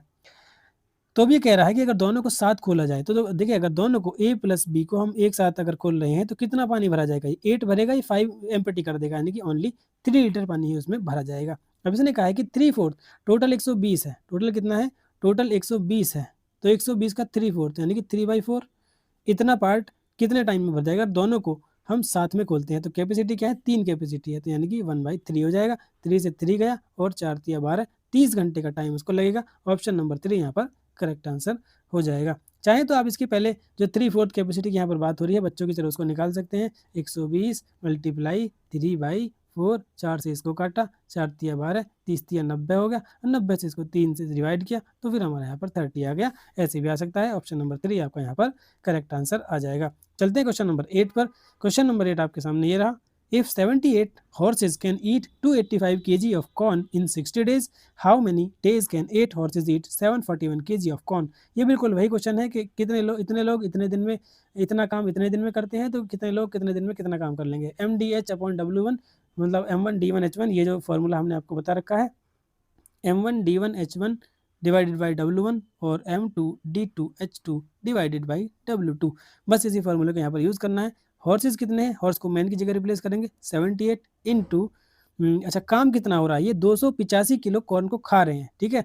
तो जो वर्क है वो नीचे आता है, तो ये 285 नीचे आएगा, बस ये ध्यान रखना है। और दिन आपका ऊपर ही आएगा, तो 60 डेज इज इक्वल टू, इसने पूछा हाउ मेनी डेज, तो डेज 8 हॉर्सेज, तो 8 हॉर्सेज हैं, डे आपको पता नहीं है, डिवाइडेड बाई 741, ठीक है। जिससे कटता है इसको काट लेते हैं, और यहाँ पर हमारा जो आंसर है फिर वो निकालेंगे, ठीक है।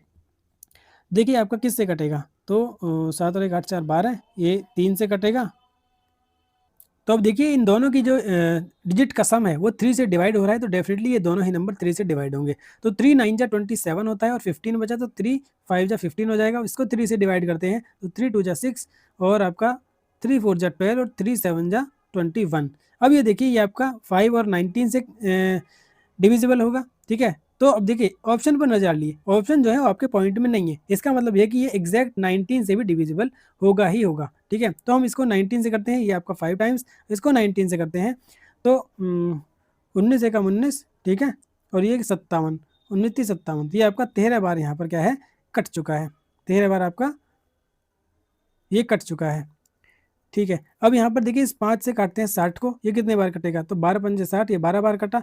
अब इस 8 को काटते हैं तो देखिए 4 से 4 दूनी 8, 4 तिया 12, ये कट गया। अब ये 2 से आपका कितनी बार कटेगा, ये आपका सॉरी ये आपका 2 तिया 6 और 2 नाम 18, 39, 39 टाइम्स जो है ये आपका कट जाएगा। अब देखिए हमारे पास क्या बचा है, डी ऊपर बचा, यहाँ पर 39 बचा है और इंटू में 3 बचा है और यहाँ पर 13, तो 13 को इधर ले आएंगे, कितना बचेगा 39 इंटू 3 इंटू 13, ठीक है, इज इक्वल टू डी। अब देखिए 13 थी 39 और ये भी 39 है, यानी कि डी की वैल्यू जो है वो आपकी 39 का स्क्वायर आएगी। और 39 का स्क्वायर या फिर आप देख सकते हैं यूनिट डिजिट है। अब देखिए सब में यूनिट डिजिट अलग है, तो डेफिनेटली आपको पूरा सोल्व करने की जरूरत नहीं है। 9 9 जा 81, यानी कि यूनिट डिजिट 1 आएगा, जिसमें यूनिट डिजिट 1 होगा वही आपका आंसर होगा। 1521 जो है वो आपका यहाँ पर करेक्ट आंसर हो जाएगा, यानी कि जो 8 घोड़े हैं वो 741 मक्का को कितने दिन में खा सकते हैं, 1521 दिनों में खा सकते हैं। ऑप्शन नंबर 1 आपका यहाँ पर करेक्ट आंसर हो जाएगा। क्वेश्चन नंबर 9 पर चलेंगे।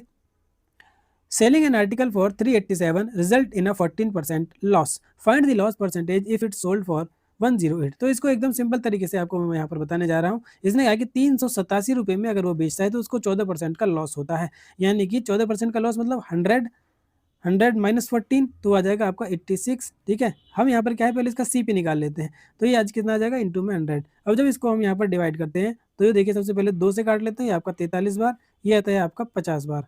अब इसको 43 से अगर हम काटें तो 4 7 4 8 32, 4 9 36, ठीक है, 36, यानी कि 360 आएगा और 3 9 27, 3 9 27, तो ये आपको कितना आ रहा है 387, हाँ ठीक है। तो ये आपका कितनी बार कट जा रहा है, देखिए पूरा पूरा ये आपका कट रहा है, 4 8 4 9 36, तो 9 बार ये आपका पूरा पूरा कट रहा है, तो 9 पंजे 45, यानी कि 450 जो है वो आपका यहाँ पर CP आ जाएगा। अब ये कह रहा है कि यदि उसको 108 रुपये में बेचता है तो उसका हानि प्रतिशत बताइए। देखिए 450 की चीज़ को वो 108 रुपये में बेचेगा तो कितने का लॉस हो रहा है, तो 450 में से 108 अगर हम घटाते हैं तो कितना लॉस यहाँ पर हो रहा है, 10 में से 8 गया 2 और ये बचेगा आपका 4 और यहाँ पर बचेगा आपका कितना 3, 342 रुपये का उसको लॉस हो रहा है। 342 का लॉस है कितने पर, 450 पर, इनटू में आपका क्या 100, 1 जीरो से 1 जीरो, ठीक है। अब यहाँ पर इसको किससे काटते हैं, 9 से पहले काट लेते हैं, 9 5 जा, अब 9 से इसको 9 3 27, ठीक है, 27 और फिर 72, 9 8 72, ठीक है। अब इसको 5 से जब हम यहाँ पर काटेंगे तो 5 दूनी 10, 38 दूनी कितना हो जाएगा 76% का उसको लॉस होगा। ऑप्शन नंबर सेकंड आपका बिल्कुल करेक्ट आंसर हो जाएगा। चलते क्वेश्चन नंबर 10 पर। क्वेश्चन नंबर 10 आपके सामने ये रहा, a conical birthday hat has a slant height. Conical birthday cap कैसा होता है, कैप या हैट कुछ भी बोल सकते हैं आप, वो आपका इस टाइप का होता है, ठीक है। ये कह रहा है कि स्लैंट हाइट जो है वो 14 सेंटीमीटर है, यानी कि ये जो है वो 14 सेंटीमीटर है और इसकी जो डायमीटर है, ये जो डायमीटर है ये कितना है, ये आपका 12 दे रखा है, यानी कि जो रेडियस होगी वो आपकी 6 हो जाएगी। पूछा है कि इस टोपी को बनाने में उपयोग किए गए कागज का क्षेत्रफल बताइए। तो कागज के क्षेत्रफल का मतलब क्या है कि इसके जो चारों ओर इसका जो आवरण है, इसने जो कवर कर रखा है इसको, वो हमें बताना है, यानी कि जो आपका कर्व्ड सरफेस एरिया है वो इसने इनडायरेक्टली यहाँ पर पूछा है। तो कर्व्ड सरफेस एरिया सभी जानते हैं पाई आर एल होता है। ये क्या कौन सी शेप है, आपकी कोनिकल शेप है, यानी शंकु की शेप है, तो पाई आपका 22/7 होता है। आर की वैल्यू यहाँ पर क्या है 6 है और आपकी जो स्लैंट हाइट है वो यहाँ पर 14 दी है, तो 7 से 2 बार कटेगा, 6 दूनी 12, 12 की मल्टीप्लाई 22 में, 12 दूनी 24, 12 दूनी 24 और 2 26, 264 सेंटीमीटर स्क्वायर आपका यहाँ पर करेक्ट आंसर आ जाएगा। ऑप्शन नंबर 3 आपका बिल्कुल सही होगा। चलते हैं अपने नेक्स्ट सेक्शन पर। मैथमेटिक्स के 10 क्वेश्चन यहाँ पर कंप्लीट हो जाते हैं। इंग्लिश वाले सेक्शन पर चलते हैं, तो यहाँ पर भी हमको क्या है 10 क्वेश्चंस करने होते हैं। तो फर्स्ट क्वेश्चन आपके सामने ये रहा, यहाँ पर क्या है देखिए, इस एग्जाम में आपके एक्टिव पैसिव और डायरेक्ट इनडायरेक्ट के क्वेश्चन भी काफ़ी सारे पूछे गए थे, तो इसलिए यहाँ पर ये क्वेश्चन आपके सामने एक्टिव पैसिव का है। इसको आपको क्या है गिवन सेंटेंस को एक्टिव वॉइस में बदलना है, यानी कि ये आपको पैसिव वॉइस में दिया हुआ है। ये my teacher were satisfied with my progress in the exam after seeing the consistent effort and dedication I had shown during the entire preparation period. तो यहाँ पर इसको एक्टिव वॉइस में बदलना है, ठीक है। एक्टिव वॉइस में बदलने के लिए यहाँ पर देखिए आपको क्या दिख रहा है, वर सेटिस्फाइड दिख रहा है, तो आपको यहाँ पर वर सेटिस्फाइड दिख रहा है, इसका मतलब क्या होगा, इसका मतलब क्या है कि जो क्वेश्चन मतलब जो एक्टिव वॉइस होगा वो आपका कहीं ना कहीं पास्ट टेंस में आपको दिखाई देगा। ठीक है, तो my progress in the exam was, तो वाज नहीं आएगा यहाँ पर। ठीक है, वाज सेटिस्फाइंग नहीं आएगा, क्योंकि जो वर सेटिस्फाइड है वो आपका क्या कहाँ से बना है, वो आपका पास्ट टेंस से बना है। तो my progress in the exam satisfied my teacher after they saw, हाँ बिल्कुल देखिए पास्ट में आ रहा है, they saw the consistent effort and dedication I had shown during the entire period। Option number second आपको यहाँ पर बिल्कुल करेक्ट आंसर हो जाएगा। देखिए जैसे ही एक्टिव पैसिव का क्वेश्चन आता है या डायरेक्ट इनडायरेक्ट का, तो आप एक बार एक छोटी सी वीडियो देखकर पूरे के पूरे टॉपिक को यहाँ पर रिवाइज कर लेंगे तो आपका जो है बिल्कुल क्लियर यहाँ पर हो जाएगा।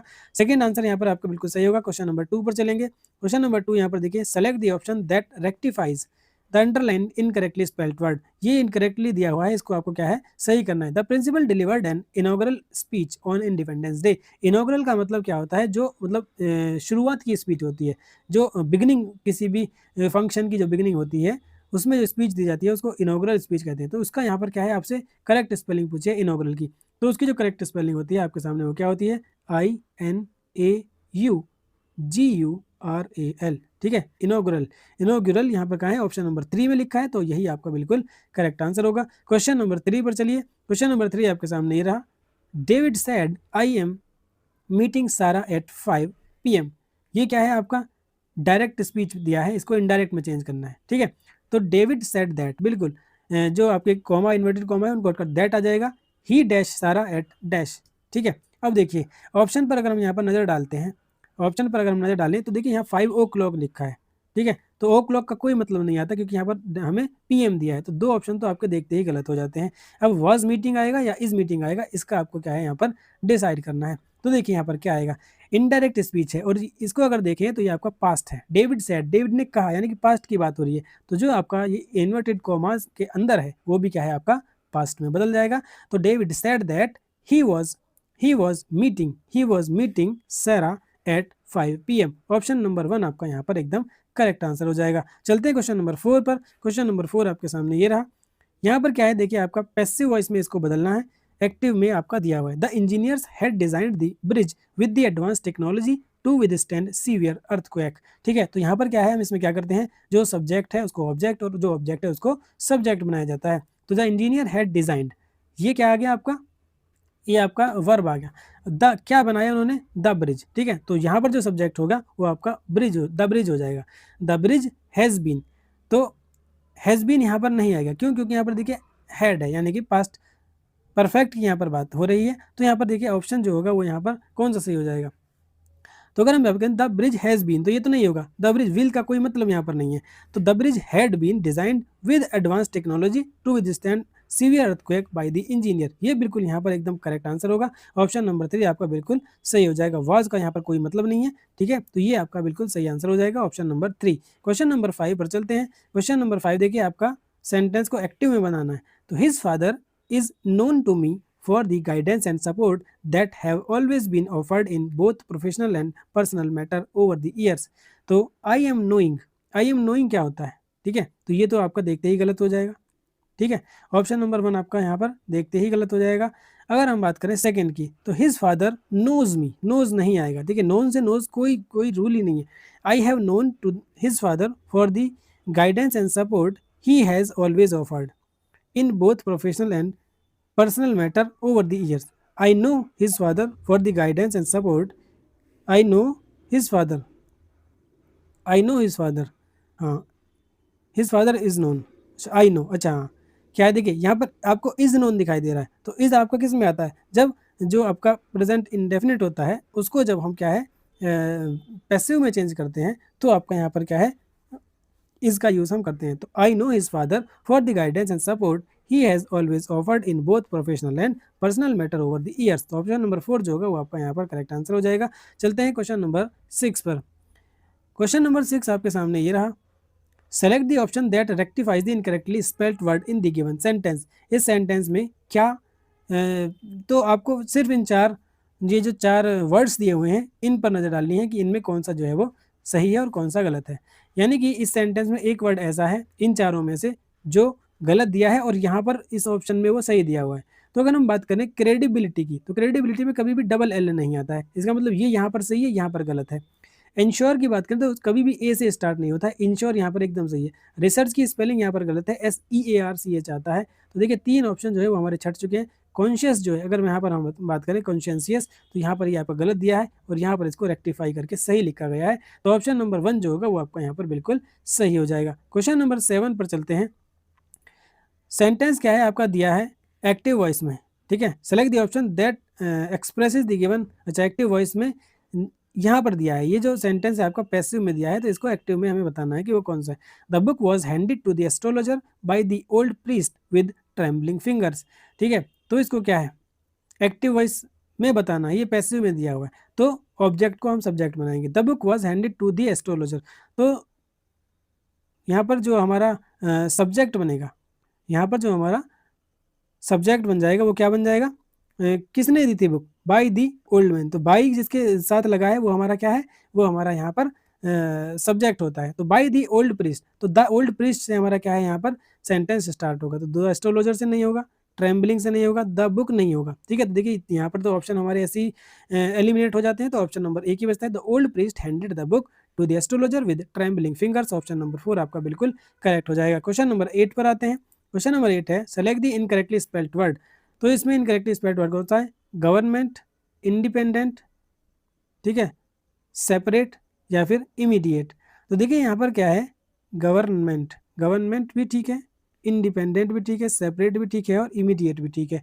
तो यहाँ पर आपका कोई भी जो ऑप्शन है वो यहाँ पर गलत नहीं है।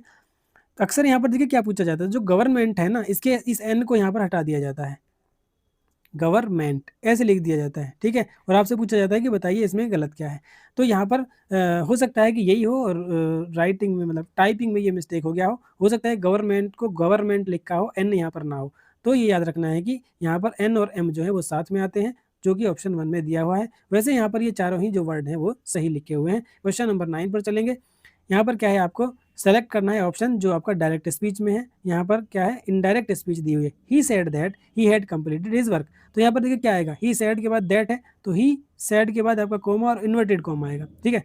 ही सेड के बाद कोमा और इन्वर्टेड कोमा, तो यहाँ पर he had completed his work, तो ही नहीं आएगा। ही क्यों नहीं आएगा, क्योंकि ही इसके अकॉर्डिंग यहाँ पर क्या है हमारा चेंज हो जाता है। तो आई आएगा, आई हैव बीन कंप्लीटिंग नहीं आएगा, ठीक है। आई हैव बीन कंप्लीटिंग यहाँ पर नहीं आएगा। तो यहाँ पर फिर आपका क्या होगा, तो I have completed my homework. अब देखिए इसको अगर क्या है, इसको अगर आप इनडायरेक्ट स्पीच में चेंज करना चाहें तो ही सेड दैट, तो आई जो है फर्स्ट पर्सन है, अकॉर्डिंग टू सब्जेक्ट चेंज हो जाएगा। तो आई का he have completed his homework. तो ऑप्शन नंबर 2 जो होगा वो आपका यहाँ पर बिल्कुल करेक्ट आंसर हो जाएगा। चलते हैं क्वेश्चन नंबर 10 और इंग्लिश के लास्ट क्वेश्चन पर। इनकरेक्टली स्पेल्ड वर्ड आपको यहाँ पर बताना है परप्लेक्स्ड, वोरेशियस, सेगेशियस या फिर इंडिजीनियस। तो यहाँ पर देखिए क्या है, सेगेशियस जो है वो यहाँ पर आपका गलत लिखा हुआ है। परप्लेक्स की अगर बात करें तो इसका मतलब क्या होता है, जो कंप्लीटली कंफ्यूज हो जाता है कोई, या पजल्ड पजल्ड हो जाता है, उसको परप्लेक्स कहते हैं। वोरेशियस की अगर हम यहाँ पर बात करें तो वोरेशियस क्या होता है, जो बहुत ज़्यादा किसी चीज़ को लेकर बहुत ज़्यादा उत्सुक होता है, उसको वोरेशियस कहते हैं। अब सेगेशियस यहाँ पर गलत लिखा हुआ है, ठीक है। तो सेगेशियस का मतलब यहाँ पर क्या होता है, सॉरी इसकी पहले स्पेलिंग देख लेते हैं, SAGACIOUS, ठीक है। तो सेगेशियस का मतलब क्या होता है, हैविंग और शोइंग गुड जजमेंट, जो जजमेंट एंड अंडरस्टैंडिंग, जिसके अंदर जजमेंट करने की यानी कि किसी को परखने की और अंडरस्टैंडिंग की जो शक्ति है वो अच्छी होती है, उसको कहा जाता है। इंडिजीनियस यहाँ पर एकदम सही लिखा हुआ है। इंडिजीनियस का मतलब क्या होता है, किसी चीज़ का जो ओरिजिन है या वो नेचुरली होती है, उसको इंडिजीनियस कहा जाता है। तो यहाँ पर जो गलत लिखा हुआ है वो आपका सेगेशियस ही लिखा है, इसकी सही स्पेलिंग आपकी यहाँ पर हमने लिख दी है। इस तरह से इंग्लिश के 10 क्वेश्चन कंप्लीट होते हैं। अब चलते हैं हमारे हिंदी वाले सेक्शन पर, इसके भी हमको यहाँ पर 10 प्रश्न करने हैं। तो चलिए देखते हैं पहला प्रश्न हमारा क्या है। पहला प्रश्न आपके सामने ये रहा।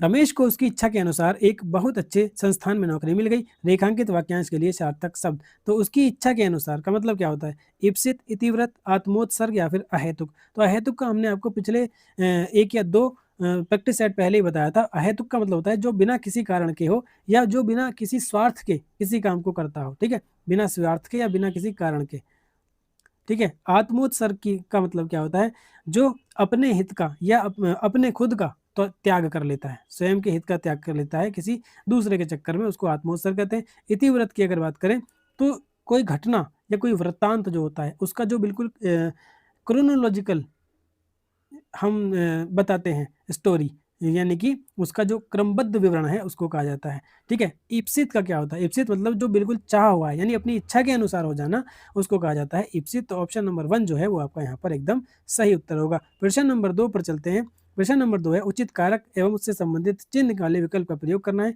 मैंने मित्र डैश पत्र लिखा, तो यहाँ पर 100% को ही आएगा, मित्र को पत्र लिखा। तो अब आपको बताना है कि ये कौन से कारक में आएगा। ठीक है, करण कारक आएगा, अधिकरण आएगा, संप्रदान आएगा, या फिर संबंध कारक आएगा। ठीक है, तो ये आपको यहाँ पर बताना है। मैंने मित्र को पत्र लिखा। ठीक है, तो यहाँ पर बात क्या हो रही है? पत्र लिखकर हमने मित्र को भेजा है, यानी कि यहाँ पर देखिए अलगाव की बात कहीं ना कहीं हो रही है। जब भी अलगाव की बात होती है तो हम संप्रदान कारक की बात करते हैं। तो ऑप्शन नंबर क्या है यहाँ पर? ऑप्शन नंबर जो 4 है वो यहाँ पर बिल्कुल, मतलब अलगाव से मतलब है कि हमने पत्र लिखकर किसी को दिया है, यहाँ पर देने का जो सेंस है वो हमें दिखाई दे रहा है। तो संप्रदान वाला ऑप्शन जो होगा वो बिल्कुल यहाँ पर करेक्ट हो जाएगा। चलते हैं प्रश्न नंबर 3 पर। प्रश्न नंबर 3 आपके सामने रहा, दिए गए वाक्य को क्रम में लिखना है। वह उनके व्यवहार, व्यापार तथा विचार विनिमय की भाषा हो। तो यहाँ पर देखिए पढ़कर पता चल रहा है कि हमारा जो आंसर है वो 1 से स्टार्ट नहीं होगा, और ऑप्शन में 1 से है भी नहीं। दूसरा देखते हैं, राष्ट्रभाषा से अभिप्राय उस भाषा से है जिसे राष्ट्र के सभी निवासी व्यवहार में लाएं। यह भाषा संपूर्ण राष्ट्र को एक सूत्र में पिरोने का कार्य करती है। वह उनके व्यवहार, व्यापार तथा विचार विनिमय की भाषा हो। तो देखिए यहाँ पर एक चीज तो क्लियर हो गई है। क्या क्लियर हुई है? कि हमारा जो सेंटेंस है वो दूसरे से स्टार्ट होगा। ठीक है, दूसरे से, राष्ट्रभाषा से अभिप्राय उस भाषा से है जिसे राष्ट्र के सभी निवासी व्यवहार में लाएं। ये भी बिल्कुल सही है कि तो के बाद 3 आएगा। अब देखिए, वह उनके व्यवहार, व्यापार तथा विचार विनिमय की भाषा हो, ये भी बिल्कुल सही है। और लास्ट में ये क्या है आपका? ये एकदम कंक्लूड कर रहा है कि यह भाषा संपूर्ण राष्ट्र को एक सूत्र में पिरोने का कार्य करती है। तो 2314 आपका यहाँ पर एकदम करेक्ट आंसर होगा। 2314 ऑप्शन नंबर 1 में यहाँ पर दिया हुआ है, यही करेक्ट हो जाएगा। क्वेश्चन नंबर 4 पर चलते हैं। 8 कनौजिया 9 चूल्हे लोकोक्ति का क्या अर्थ है? तो दिखावटी रोना, एकता में बल, अलगाव की स्थिति, या फिर हर हालत में मुसीबत। ऑप्शन नंबर 3 आपका यहाँ पर करेक्ट आंसर होगा। 8 कनौजिया 9 चूल्हे का मतलब ये है कि आपस में मेल मिलाप ना होना। ठीक है, यानी कि जैसे कहते हैं ना कि परिवार या समूह में किसी एकता का ना होना, फूट पड़ जाना, या जितने लोग हैं उससे ज्यादा कहीं मतभेद हो जाना, उसको कहते हैं 8 कनौजिया 9 चूल्हे। यानी 8 लोग हैं लेकिन 9 चूल्हों पर खाना बनाते हैं, इसको ये सेंस देने के लिए बस बोला गया। तो अलगाव की स्थिति जो होती है उसको ये कहा जाता है। ऑप्शन नंबर 3 आपका करेक्ट आंसर होगा। क्वेश्चन नंबर 5 पर चलेंगे। क्वेश्चन नंबर 5 है, नायिका रूठकर चली गई, वाक्य में क्रिया है, कौन सी क्रिया है? देखिए यहाँ पर अगर आप ध्यान से पढ़ेंगे तो पहले वो रूठी और उसके बाद चली गई, 2 क्रिया हो रही है। तो ऐसी जब भी क्रिया आपको दिखाई देती है कि एक के होने के बाद दूसरी होती है, तो उसको आप क्या कहते हैं? उसको पूर्वकालिक क्रिया कहा जाता है। ऑप्शन नंबर 4 आपका यहाँ पर करेक्ट आंसर होगा। प्रश्न नंबर 6 देखिए, पौराणिक कथाओं में इंद्र देवताओं को राजा कहा गया है। रेखांकित शब्द यानी इंद्र का पर्यायवाची आपको बताना है। शिखी, पुरंदर, व्योम, या फिर चैतन्य। आप सभी जानते हैं इंद्र का जो पर्यायवाची है वो आपका पुरंदर होता है। पुरंदर के अलावा आपका सुरेश होता है, देवराज होता है, सचीपति होता है, अमरपति होता है, शक्र होता है, और मघवा होता है। ठीक है, तो ऑप्शन नंबर 2 जो होगा वो आपका यहाँ पर बिल्कुल सही होगा। शिखी की अगर बात करें तो शिखी आपका किसका पर्यायवाची है? शिखी आपका मोर या फिर अग्नि, इन दोनों का ही पर्यायवाची होता है, आग का। ठीक है, आग के और भी होते हैं, अनल पावक, आग दहन, ये सब होते हैं। व्योम की अगर बात करें तो व्योम आपका नभ यानी आकाश का पर्यायवाची होता है। चैतन्य, चैतन्य जो जीवित हो, ठीक है, जीवित हो यानी कि चेतना हो जिसके अंदर, उसको कहा जाता है। व्योम का कभी कभी आपसे क्या है, विलोम भी पूछ लेता है, तो व्योम का विलोम आपका अवनि होता है। ठीक है, अवनि या धरा भी कह सकते हैं। धरा किसको कहते हैं? पृथ्वी को कहते हैं। तो यहाँ पर इंद्र का पूछा था, तो ऑप्शन नंबर 2 पुरंदर बिल्कुल करेक्ट आंसर होगा। प्रश्न नंबर 7 पर चलेंगे। प्रश्न नंबर 7 है, उपनिषदों में ब्रह्म ज्ञान को परम मोक्षदायिनी विधा के रूप में प्रतिष्ठित किया गया है। दिए गए वाक्य को किस भाग में त्रुटि है? तो यहाँ पर देखिए, ब्रह्म ज्ञान एकदम सही है, उपनिषदों सही है, प्रतिष्ठित सही है, मोक्षदायिनी जो है वो आपका यहाँ पर गलत लिखा हुआ है। कैसे लिखा जाता है? मोक्ष मतलब मुक्ति और प्लस दायिनी, ये इस तरह से लिखा जाता है। दायिनी मतलब देने वाली, तो मोक्षदायिनी इस तरह से लिखा जाएगा। जब इसको ऐड करेंगे तो ये पर छोटी की मात्रा आ जाएगी, मोक्षदायिनी आपका बन जाएगा। ऑप्शन नंबर 2 आपका करेक्ट होगा। क्वेश्चन नंबर 8 पर चलते हैं। क्वेश्चन नंबर 8 है, राजनीति में अक्सर बुरे उद्देश्य की गई मंत्रणा प्रभाव देखने को मिलता है। तो इस बुरे उद्देश्य से की गई मंत्रणा, इसके लिए एक शब्द बताना है। वाचाल नहीं होगा, वाचाल कहते हैं जो बहुत अधिक बोलता हो। निरंकुश, जिस पर कोई किसी प्रकार का नियंत्रण ना हो, अंकुश ना लगा सके। और सद्य, सद्य प्रसूता किसे कहते हैं? सद्य प्रसूता किसे कहते हैं? वो स्त्री जिसने अभी अभी किसी संतान को जन्म दिया हो। ठीक है, और दुराभिसंधि कहते हैं क्या? जो बुरे उद्देश्य से किसी के लिए मंत्रणा की गई हो, उसको कहा जाता है। तो ऑप्शन नंबर 4 जो होगा वो आपका यहाँ पर बिल्कुल सही उत्तर होगा। प्रश्न नंबर 9 पर चलेंगे। प्रश्न नंबर 9 है उचित कारक एवं उससे संबंधित चिन्ह वाले विकल्प को बताना है। परीक्षा मार्च में होगी, में ही आएगा, ये तो सब में है, लेकिन आपको बताना है कि कारक कौन सा है, अधिकरण है, कर्ता है, अपादान है या फिर कर्म है। तो प्रश्न नंबर 9 में देखिए क्या है, मार्च में होगी, तो यहाँ पर किस चीज़ की बात हो रही है, तो कहीं ना कहीं यहाँ पर देखिए समय का बोध हो रहा है कि कब होगी, मार्च में होगी। तो जब भी समय का बोध होता है तो वो कारक आपका कौन सा होता है, अधिकरण कारक में आ जाता है। ऑप्शन नंबर 1 आपका करेक्ट आंसर हो जाएगा। चलते हैं प्रश्न नंबर 10 और हिंदी का आखिरी प्रश्न। वह अपने बच्चे के पुराने आभूषण को बड़े प्यार से संजो कर रखता है। रेखांकित शब्द का पर्यायवाची यानी आभूषण का जो पर्यायवाची है वो आपको यहाँ पर बताना है। यातुधान, यातुधान किसको कहते हैं, यातुधान कहते हैं राक्षस को, राक्षस को, तो ये तो नहीं होगा। वांछा, वांछा की अगर बात करें तो वांछा कहते हैं इच्छा को, ठीक है। आभरण, आभरण की अगर बात करें तो आभरण यहाँ पर कहा जाता है गहने को, ठीक है, गहना या आभूषण, ठीक है। तो यही इसका क्या है यहाँ पर करेक्ट आंसर होगा। ऑप्शन नंबर 3 बिल्कुल सही हो जाएगा। तो इस तरह से, अच्छा सुरभोग एक और बचा है, सुरभोग। तो सुरभोग को क्या कहते हैं, सुरभोग को कहते हैं अमृत, ठीक है, अमृत को सुरभोग कहा जाता है। तो यहाँ पर जो आपसे पूछा था आभूषण का, तो वो आपका आभरण होगा। ऑप्शन नंबर 3 आपका बिल्कुल करेक्ट हो जाएगा। इस तरह से हिंदी के 10 प्रश्न यहाँ पर कंप्लीट हो जाते हैं और इस प्रैक्टिस सेट के सभी 50 प्रश्नों को हमने यहाँ पर कंप्लीट कर लिया है। आई होप कि ये प्रैक्टिस सेट भी आपको समझ में आया होगा। अगर आपका कोई डाउट है या कोई सजेशन है तो आप कमेंट में बता सकते हैं। वीडियो आपको पसंद आई है तो वीडियो को लाइक करें, चैनल को सब्सक्राइब करके अपने दोस्तों के साथ शेयर करें। मिलते हैं नेक्स्ट वीडियो में नेक्स्ट प्रैक्टिस सेट के साथ, तब तक के लिए।